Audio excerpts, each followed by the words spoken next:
قرآن مجید کی پہلی سورہ بقرہ کہ جس کی آج ہم چوتھے رکوع سے ابھی شروع کریں گے۔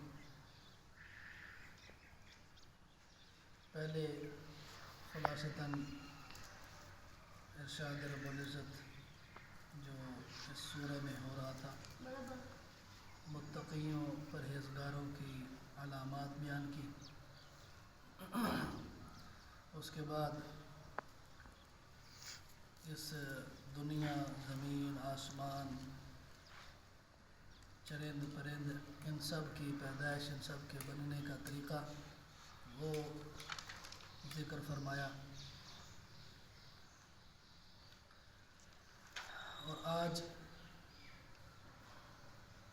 ارشاد رب العزت ہو رہا ہے کہ اعوذ باللہ من الشیطان الرجیم، بسم اللہ الرحمن الرحیم، یا بنی اسرائیل اذکروا نعمتی التی انعمت علیکم واوفوا بعہدی اوفی بعہدکم وایای فارہبون۔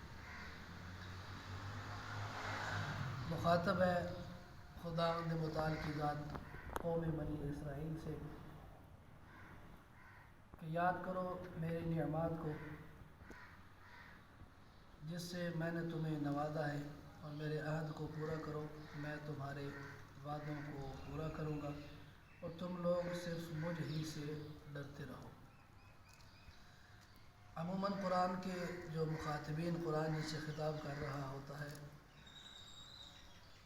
ظاہراً آیات میں جو خطاب ہوتا ہے وہ اس دور کی قوم سے ہی خطاب ہوتا ہے، لیکن اس کے جو معانی اور مفاہیم ہوتے ہیں وہ پوری دنیا کے تمام لوگوں کے لیے ہوتے ہیں۔ یہاں پر اگرچہ ظاہراً بنی اسرائیل کو مخاطب کیا گیا ہے، لیکن پوری امت مسلمہ، مخلوق خدا، انسان کے لیے یہ حکم ہے کہ میری وہ نعمتیں یاد رکھو کہ جو نعمتیں میں نے تجھے عطا کی ہیں، ان نعمتوں کو یاد رکھنے کے بعد وہ وعدے بھی پورے کیا کرو کہ جو وعدے آپ نے میرے ساتھ کیے، اور میں بھی وہ وعدے پورے کروں گا کہ جو میں نے آپ کے ساتھ کیے۔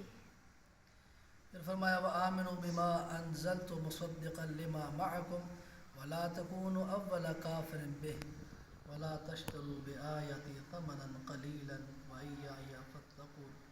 اور میری تمام نازل کردہ کتب پر ایمان لاؤ جو تمہارے پاس موجود کتاب کی تصدیق کرنے والی ہے۔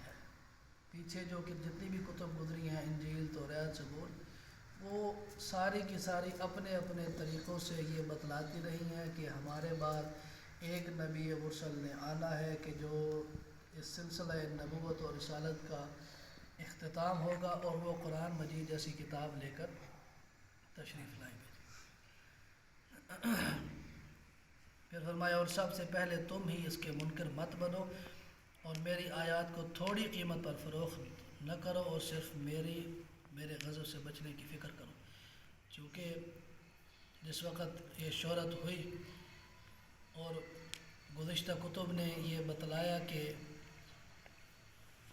ایک نبی مرسل نے آنا ہے جس نے تشریف لانا ہے اور تمام باطل قوتوں کو مٹا دینا ہے، مختلف نشانیاں بھی بتائیں، نتیجہ یہ نکلا کہ بہت سے لوگ مکہ میں آ کر انتظار کرنے لگے۔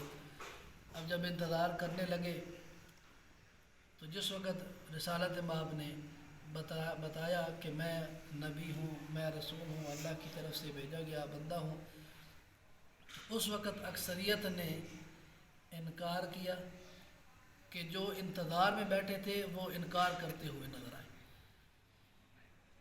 اس لیے فرمایا کہ تم پہلے کافر نہ بنو۔ پہلے تو تم کہہ رہے تھے، انتظار کر رہے تھے کہ ایک نبی آئے گا، ہم اس پر ایمان لائیں گے، وہ ہمارا نبی ہوگا، لیکن آج تم اس کا انکار کرتے ہوئے نظر آ رہے ہو، لہذا تم پہلے کافر مت بنو کہ جو کفر اختیار کر رہے ہیں۔ پھر فرمایا وَلَا تَلْبِسُوا الْحَقَّ بِالْبَاطِلِ وَتَكْتُمُوا الْحَقَّ وَأَنْتُمْ تَعْلَمُونَ۔ اور حق کو باطل کے ساتھ خلط نہ کرو اور جان بوجھ کر حق کو نہ چھپاؤ۔ یہ پوری دنیا کے لیے، ہر بندے کے لیے، ہر امت کے لیے یہ پیغام ہے کہ حق کو چھپانا غلط ہے، حق کو ظاہر کرنا یہی حقیقت اور صحیح ہے۔ پھر فرمایا واقیموا الصلاۃ وآتوا الزکوٰۃ وارکعوا مع الراکعین، تم نماز قائم کرو، زکوٰۃ دو اور رکوع کرنے والوں کے ساتھ رکوع کرو۔ اتأمرون الناس بالبر وتنسون انفسکم وانتم تتلون الکتاب افلا تعقلون، کیا تم دوسرے لوگوں کو نیکی کا حکم دیتے ہو اور خود کو بھول جاتے ہو، حالانکہ تم کتاب اللہ کی تلاوت کرتے ہو، کیا تم عقل سے کام نہیں لیتے؟ لا یعقلون، یعنی لوگ دوسروں کو نصیحتیں کرتے رہیں گے لیکن خود اس پر عمل نہیں کریں گے۔ اس کے متعلق نہج البلاغہ میں جو امام علیہ السلام نے اس شخص کو ملعون قرار دیا ہے کہ جو خود عمل نہ کرے اور دوسروں کو کہتا پھرے۔ بڑا سخت مرحلہ ہے یہ والا کہ بڑی سختی ہے، بڑی روایات میں شدت کے ساتھ اس شخص کو منع کیا گیا ہے کہ خود تو عمل کرتا نہیں اور دوسروں کو کہتا پھر رہا ہے۔ لما تقولون ما لا تفعلون، قرآن نہیں فرمایا ہے تم خود عمل کرتے نہیں اور دوسروں کو کہتے کیوں ہو؟ پہلے خود عمل کرو، اس کے بعد دوسروں کو حکم دو یا کہو۔ پھر فرمایا واستعینوا بالصبر والصلاۃ وانھا لکبیرۃ الا علی الخاشعین، اور تم مدد حاصل کرو، کس سے؟ صبر سے، نماز سے، اور مگر خشوع رکھنے والوں پر نہیں۔ یعنی صبر، استقامت، انسان کے اگر اندر انسان کے وجود میں اگر یہ چیزیں پائی جائیں تو بہت سے غلط کاموں سے بچ جاتا ہے۔ جس طرح غصہ انسان کو آ جائے، صبر سے کام لے، حوصلے سے کام لے تو ممکن ہے وہ غصے میں آ کر غلط قدم اٹھانے سے بچ جائے۔ اسی طرح اگر صبر سے کام لے تو انسان بہت سے حرام کاموں سے بچ جاتا ہے۔ لیکن جس طرح کہ ایک واقعہ حضرت علی علیہ السلام کا بھی ہے کہ